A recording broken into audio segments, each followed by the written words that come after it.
Hello friends, आपका हमारे YouTube channel big learning पे स्वागत है करंट अफेयर्स की क्लास में। तो आइए आज के सेशन का हम लोग स्टार्ट करते हैं करंट अफेयर्स की क्लास का। तो जैसे कि हम डेली क्रम में पहले प्रश्न उत्तर को देखते हैं, फिर एक राज्य के बारे में चर्चा करते हैं। तो आज संगठन को छोड़ के जो अभी महत्वपूर्ण हाल फिलहाल में हुई एक्सरसाइजों के ऊपर हम चर्चा करेंगे, जो आपके परीक्षा के लिहाज से ही वो भी बहुत महत्वपूर्ण हैं। तो आइए हम लोग स्टार्ट करते हैं। तो आज का जो सबसे पहला प्रश्न है, राष्ट्रीय सुरक्षा रणनीति सम्मेलन 2022 से संबंधित निम्नलिखित कथनों पर विचार कीजिए। तो पहला जो स्टेटमेंट है, यह सम्मेलन नई दिल्ली में 17-18 अगस्त 2022 को आयोजित किया गया और इसका आयोजन प्रधानमंत्री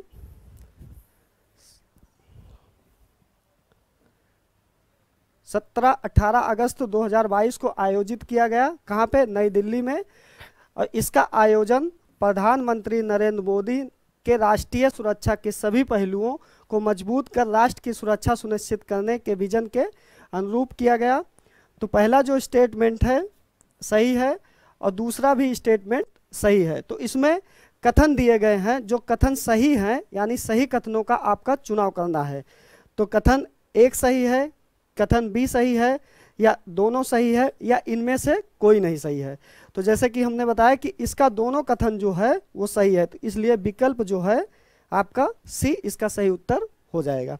फिर नेक्स्ट क्वेश्चन पे देखते हैं।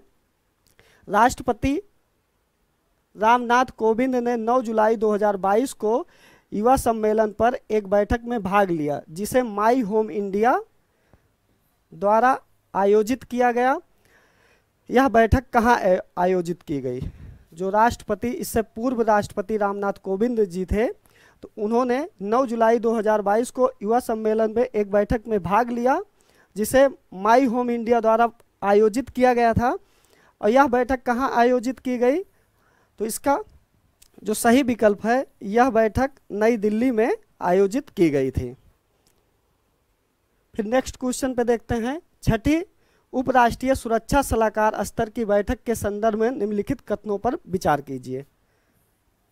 संदर्भ पर विचार करना है और इनमें से कौन सा कथन सही है ये आपको बताना है।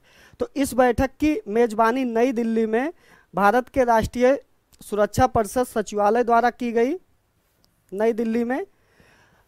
बैठक में कोलंबो सिक्योरिटी कॉन्क्लेव के सदस्य देशों ने भाग लिया। Bharat, Maldives, Mauritius, Indonesia, Colombo security conclave के सदस्य देश हैं। उसके बाद सभी प्रतिभागियों ने वर्ष 2022-23 के लिए सहयोग के लिए रोड मैप तैयार किया।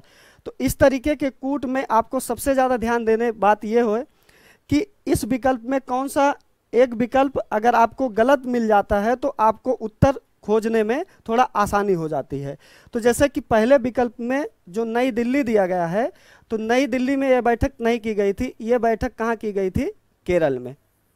तो इस प्रकार जो आपके कूट दिए गए हैं, तो जो ए ऑप्शन है पहला गलत है, तो इस तरीके से ऑप्शन एलिमिनेट कर दीजिए आप।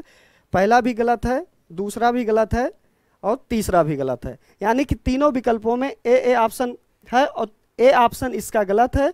तो इस प्रकार सेकेंड ऑप्शन भी हमारा गलत हो जाएगा और जो केवल तीसरा ऑप्शन है यानी सी ऑप्शन है वो सही है। यानी कि सभी प्रतिभागियों ने वर्ष 2022-23 के लिए सहयोग के लिए रोड मैप के कार्यान्वयन पर चर्चा की है, यानी कि इसका सही विकल्प डी वाला हो जाएगा। उसके बाद नेक्स्ट क्वेश्चन पे देखते हैं। भारतीय दर्शन और संस्कृति में मानवाधिकारों पर राष्ट्रीय सम्मेलन से संबंधित निम्नलिखित कथनों पर विचार कीजिए। यह 30 जून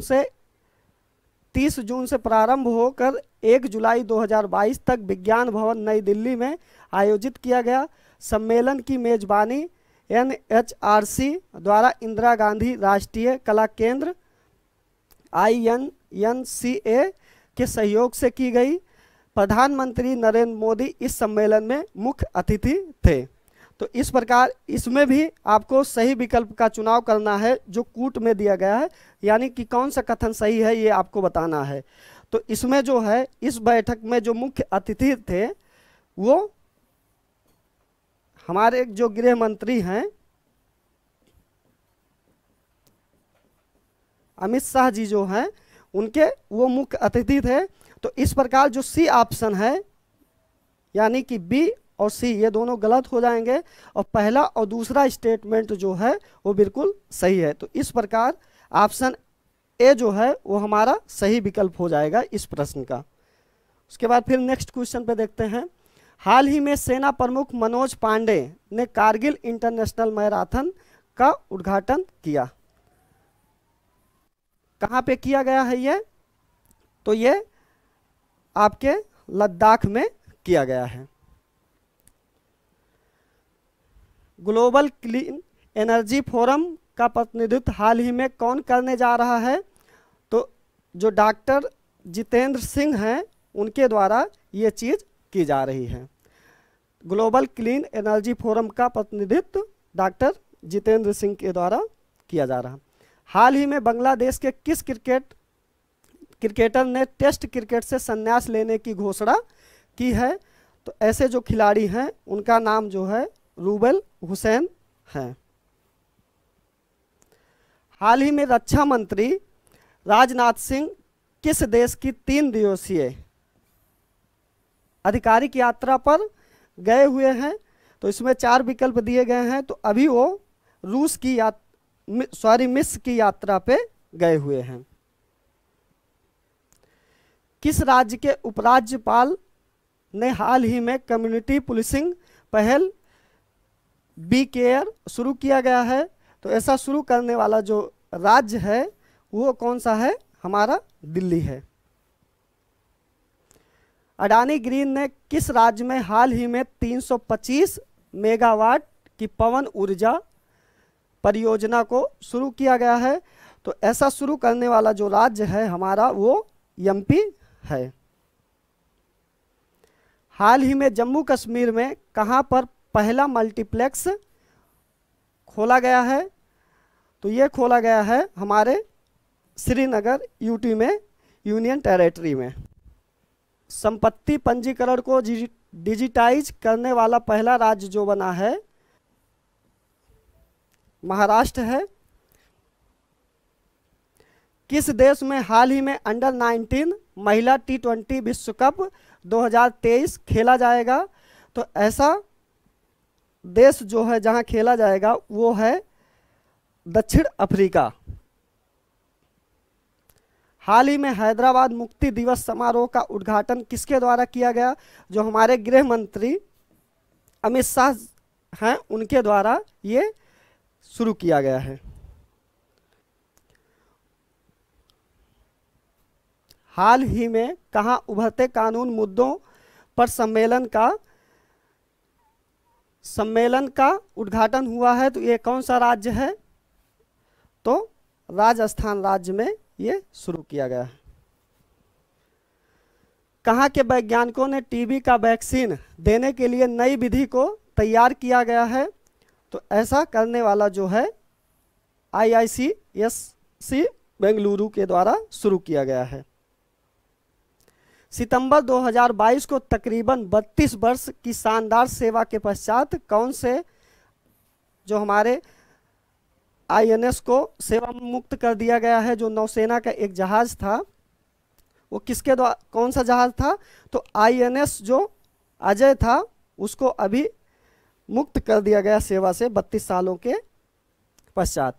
उसके बाद सितंबर 2022 को नई दिल्ली के इंदिरा गांधी स्टेडियम परिसर में Akhil Bharatiya police judo cluster 2022 के 7वें संस्करण का उद्घाटन किसके द्वारा किया गया है? तो ये जो किया गया है हमारे जो खेल मंत्री हैं अनुराग ठाकुर के द्वारा शुरू किया गया है। किस राज्य ने लोगों की शिकायतों का निवारण करने के लिए और भ्रष्टाचार से संबंधित मुद्दों को हल करने के लिए एक वेब पोर्टल सीएम द हसी, जिसका मतलब है सीएम को सूचित करे, लॉन्च किया है? तो ऐसा पोर्टल लॉन्च करने वाला जो राज्य है वो मणिपुर हमारा है। कौन सा फिल्म को 95 अकादमिक पुरस्कारों यानी ऑस्कर के लिए जो फिल्म चुनी जाती है 2023 में सर्वश्रेष्ठ अंतर्राष्ट्रीय फीचर फिल्म श्रेणी में भारत की आधिकारिक प्रविष्टि के रूप में शामिल किया गया है। तो ऐसी फिल्म का जो नाम है वो छेल्ले शो है। फिर किस देश ने विश्व में पहली बार वन्यजीव आर्कटिक भेड़िए का सफलतापूर्वक क्लोन बनाया है? तो ऐसा करने वाला जो देश है वो चीन है। हाल ही में आईसीसी ने क्रिकेट के कई नियमों में बदलाव किया है। यह नियम कब से लागू किए जाएंगे? तो 1 अक्टूबर 2022 से ये सारे नियम लागू कर दिए जाएंगे। जैसे कि प्रश्न उत्तर को हम लोग सॉल्व कर चुके हैं, तो आज हम जिस द्विसदनीय व्यवस्था वाले राज्यों पे चर्चा करने वाले हैं वो महाराष्ट्र राज्य है। इससे पहले हमने तेलंगाना के बारे में, यूपी के बारे में और बिहार के बारे में, और आज हम चौथे द्विसदनीय राज्य की पे बात करने जा रहे हैं जो हमारा महाराष्ट्र है। उसके बाद फिर हम इस पर चर्चा करते हैं कि इनमें क्या क्या मुख्य बातें हैं, उस पर भी हम गौर करते हैं। तो पहले हम महाराष्ट्र की राजनीतिक स्थिति पर चर्चा करेंगे कि यहाँ पे सीएम कौन है और राज्यपाल कौन है, राजभाषा क्या है। तो मुख्यमंत्री जो अभी हैं एकनाथ शिंदे जी हैं, और राज्यपाल कौन है यहाँ, भगत सिंह कोश्यारी हैं। और राजभाषा क्या है, तो मराठी में उनकी राजभाषा है, और राजधानी जो है वो मुंबई है। विधायिका कौन सी है, तो द्विसदनीय विधायिका है। जो महाराष्ट्र की राजधानी है उसमें एक शीतकालीन राजधानी भी है, यानी ठंडियों में उसको माना जाता है, तो वो राजधानी का नाम है नागपुर। विधायिका जो द्विसदनीय है, तो विधान परिषद में कितनी सीटें हैं, 78 सीटें हैं, और विधानसभा में 288 सीटें हैं, और लोकसभा यानी जो उसका संसदीय क्षेत्र है तो लोकसभा में 48 सीटें हैं, और राज्यसभा में टोटल 19 सीटें हैं। सीमा साझा करने वाले जो राज्य हैं जो मध्य प्रदेश से, जैसे कि आप मैप में देख रहे हैं, महाराष्ट्र राज्य जो है वो किन से सीमा साझा करता है, तो एमपी से, तेलंगाना से, और उसके बाद फिर छत्तीसगढ़, फिर गुजरात, उसके बाद फिर कर्नाटक राज्य है, फिर गोवा है, जैसे कि आपको मैप में स्पष्ट रूप से दिखाई दे रहा होगा। फिर वहाँ के पर्यटन स्थल, जो प्रमुख पर्यटन स्थल हैं, उन पर भी हम चर्चा कर लेते हैं। यहाँ से भी आपके परीक्षा में सवाल पूछ लिए जाते हैं। तो अजंता की जो प्राचीन गुफाएं हैं वो कहाँ हैं, महाराष्ट्र में हैं। एलोरा की जो गुफाएं हैं वो भी महाराष्ट्र में हैं। लोनावाला, खंडाला, सह्याद्री जो पर्वत श्रेणी है वो भी वहीं पे है, और सिंहगढ़ और महाबालेश्वर जो हिल स्टेशन है वो भी कहाँ है, तो महाराष्ट्र में है। चिखलदर्रा हिल स्टेशन ये भी महाराष्ट्र में है। पंचगनी, टांडोवा राष्ट्रीय उद्यान, और उसके बाद मेलघाट परियोजना, और ड्रैगन प्लेसेस नागपुर, और एलिफेंटा की गुफाएं, और बीबी का मकबरा। ये सब जो पर्यटन स्थल हैं ये कहाँ पे हैं, तो ये महाराष्ट्र राज्य में अवस्थित हैं। और महाराष्ट्र राज्य में क्या प्रमुख बातें हैं, तो महाराष्ट्र के बारे में और कुछ जानकारियाँ जो हैं आपके परीक्षा के लिहाज से, तो वहाँ का जो प्रमुख जानवर है उसको सकरू बोलते हैं, जिसे भारतीय नस्ल की आप बड़ी गिलहरी के रूप में देख सकते हैं। और राज्य का प्रमुख फूल या पुष्प क्या है, तो जरूल पुष्प है वहाँ का। और प्रमुख पक्षी क्या है, तो हरावत, जिसे हरे रंग और पीले पैरों वाला कबूतर कहा जाता है। और प्रमुख पेड़ वहाँ का क्या है, तो आम का जो वृक्ष है वो उसका प्रमुख पेड़ है महाराष्ट्र राज्य का।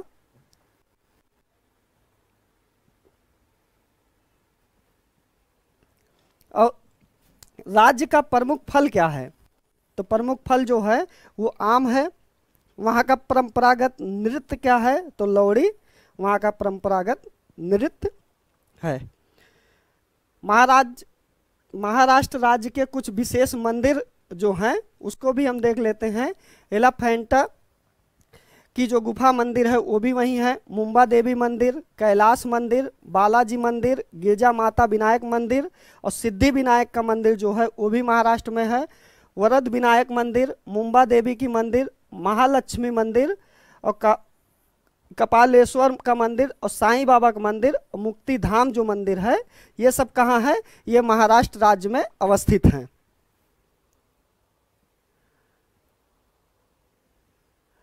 महाराष्ट्र के प्रभावशाली व्यक्तित्व जो व्यक्ति हैं उनके बारे में भी हम जान लेते हैं।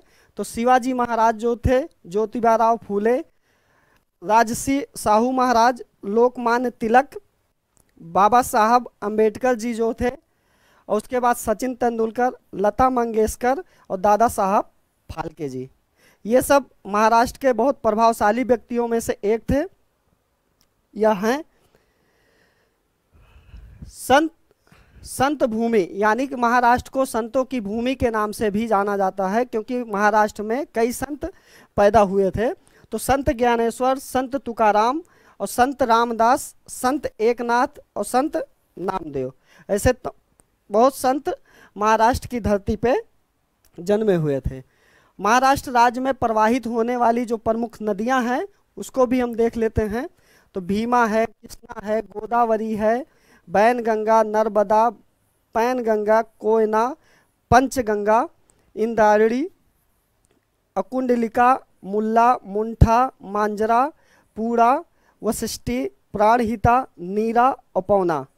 यानी कि जो महाराष्ट्र राज्य में बहुत सारी नदियों का प्रवाह क्षेत्र है, तो ये आप देख सकते हैं। फिर हाल में प्रमुख घटनाएं जो आपके परीक्षा उपयोगी बहुत महत्वपूर्ण हो सकती हैं। तो अभी जो जीआई टैग दिया गया है महाराष्ट्र राज्य में कुछ वस्तुओं को, तो उसमें से आप देख सकते हैं वांडा कोलम जो चावल है उसको दिया गया है, और सफ़ेद प्याज को दिया गया है। कोल्हापुरी चप्पल जो है ये कर्नाटक में भी है और महाराष्ट्र में भी है, इसको जीआई टैग दिया गया है महाराष्ट्र में। उसके बाद फिर हापुस आम को भी दिया गया है, और संगली हल्दी जो है उसको भी जीआई टैग यानी जियोग्राफिकल इंडिकेटर जो दिया गया है इन सब वस्तुओं को। और उसके बाद फिर एक योजना जीवाहाला योजना चालू की गई है, या एक विशेष ऋण योजना है, इसको भी, और मिशन वात्सल्य जो है यह योजना कोविड-19 के समय जिन स्त्रियों के पति मर गए थे तो उनकी सुविधा के लिए ये योजना लॉन्च की गई है। उसके बाद नो मार्क्स नो राइड का जो अभियान है वो भी महाराष्ट्र राज्य के द्वारा शुरू किया गया है। और 40वां जो हुनर हाट 2022 को ये भी महाराष्ट्र राज्य के द्वारा शुरू किया गया है। काला घोड़ा महोत्सव जो है वो भी कहाँ शुरू किया गया है? तो महाराष्ट्र राज्य के द्वारा शुरू किया गया है। तो डिजिटल प्रणाली से लैस बस सेवा शुरू करने वाला अगर पहला राज्य आपसे पूछता है तो वो पहला राज्य कौन है? तो महाराष्ट्र राज्य है। चलो ऐप, ये ऐप लॉन्च किया गया महाराष्ट्र सरकार के द्वारा। इसका उद्देश्य क्या है? तो बस टिकटों की डिजिटल एवं अग्रिम खरीद हेतु चलो ऐप का प्रारंभ किया गया महाराष्ट्र सरकार के द्वारा। उसके बाद फिर हम जैसे कि आपसे बता रहे थे कि एक्सरसाइज जो आपकी परीक्षा के लिहाज से बहुत महत्वपूर्ण है, तो उसको भी हम जो महत्वपूर्ण एक्सरसाइज अभी हाल फिलहाल में हुए हैं उनको भी हम देख लेते हैं।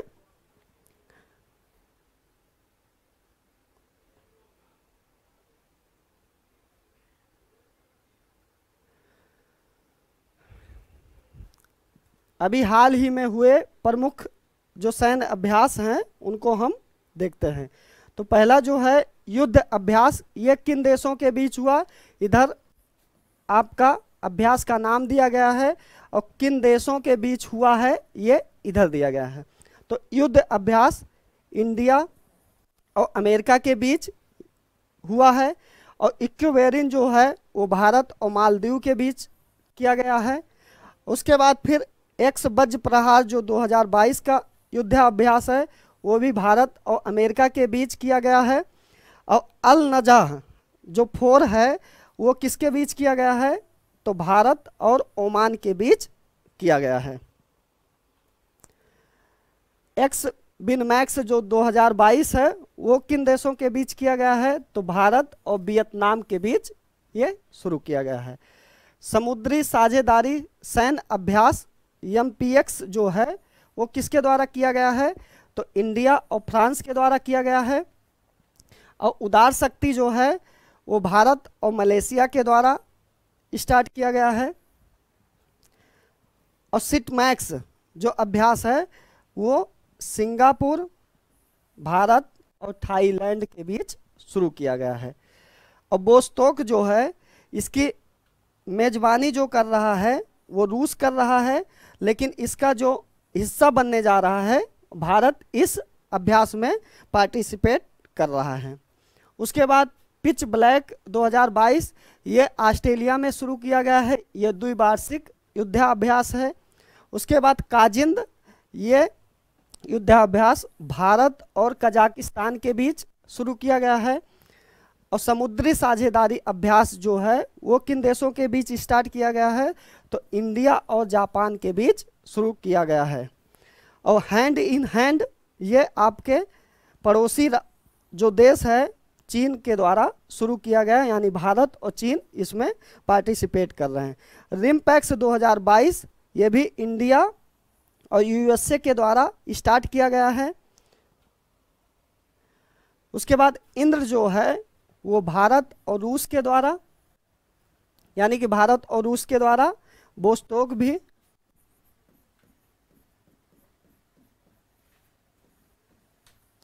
और इंद्र भी इसके द्वारा शुरू किया गया। और मालाबार जो है जो क्वाड देश के समूह हैं, यानी 4 देशों के समूह के द्वारा कौन सा शुरू किया गया है, तो मालाबार जो युद्धाभ्यास है जिसमें इंडिया, जापान, ऑस्ट्रेलिया और USA के द्वारा जो क्वाड देश के समूह हैं उनके द्वारा जो अभ्यास किया गया है वो मालाबार अभ्यास है।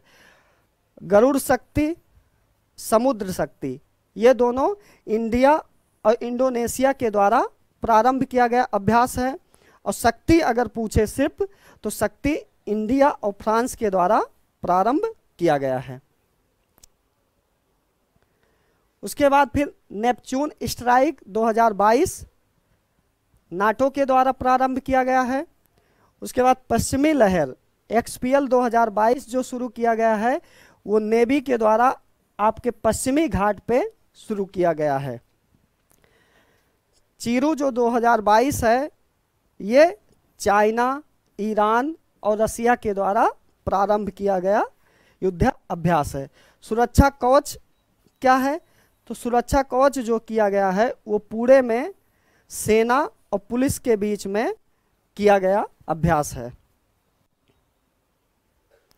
उसके बाद एक्स ईस्टर्न ब्रिज जो 6 है वो किसके बीच किया गया है, तो भारत और ओमान के बीच ये चीज स्टार्ट किया गया है।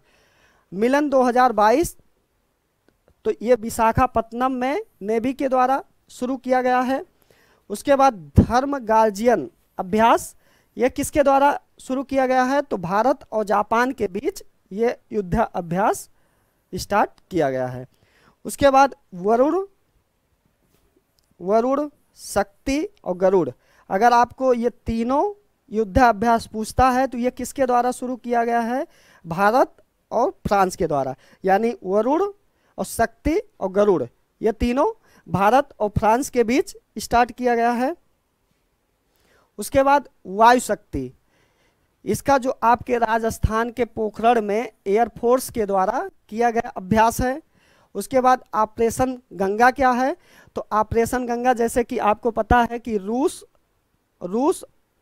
और उसके बाद फिर यूक्रेन के युद्ध के समय जो यूक्रेन में फंसे भारतीय थे उनको लाने के लिए जो अभ्यास या ऑपरेशन चलाया गया था वो ऑपरेशन गंगा के नाम से उसे हम जानते हैं। वहाँ से यूक्रेन में फंसे भारतीयों को निकालने के लिए जो ऑपरेशन चलाया गया उसको हम ऑपरेशन गंगा के नाम से जानते हैं। ऑपरेशन देवी शक्ति क्या है, तो तालिबान अफगानिस्तान में जब तालिबान के द्वारा वहाँ पे अटैक किया जा रहा था तो उस समय जो तालिबान में भी भारतीय फंसे थे तो उन भारतीयों को लाने के लिए जो ऑपरेशन चलाया गया था तो उसे ऑपरेशन देवी शक्ति के नाम से हम लोग जानते हैं। उसके बाद एक्स संप्रीति अभ्यास क्या है, तो भारत और बांग्लादेश के द्वारा स्टार्ट किया गया है। उसके बाद ऑपरेशन सर्द हवा को क्या है, तो ये बीएसएफ के जो नौजवान हैं उनके द्वारा स्टार्ट किया गया है। तो आज का सेशन हमारा यहीं पे ख़त्म होता है। तो आपको हमारा यह वीडियो कैसा लगा कमेंट बॉक्स में इसकी प्रतिक्रिया जरूर दें। आपका हमारा यह वीडियो देखने के लिए बहुत बहुत धन्यवाद।